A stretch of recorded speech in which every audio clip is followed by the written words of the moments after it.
State Rail Authority was anxious that it should be an occasion Newcastle would long remember. Even the SRA was surprised, however, by the number of people that crammed Newcastle station to await the arrival of the first official electrified interurban train.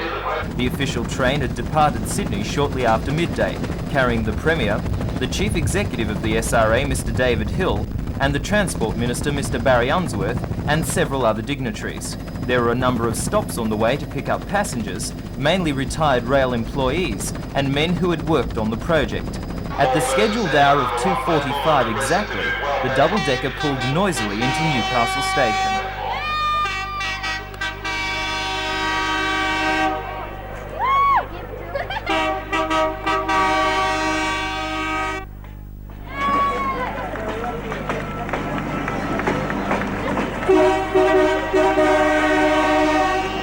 The official party were immediately lost in the throng, and many spectators entered the train to view the much more comfortable and clean transportation. It was an occasion that appealed to every age, to those who could remember the days of steam, and to those who were too young to know about diesel locos. Part of Scott Street had been closed off for the celebration, and this new railway square filled with those anxious to see and hear the Premier. Mr Rand stressed the importance of the $112 million project to Newcastle, but also could not resist a bit of electioneering. It's a great pleasure and a great thrill to join with the neighbour Caspians and the people of the Hunter Valley today in this historic occasion.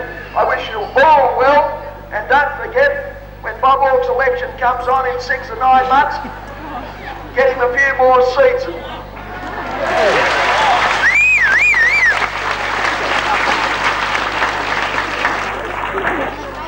With suitable pomp, the plaque was unveiled, the bands began to play, and the crowds moved slowly towards several large marquees the SRA had erected on its former land at the East End.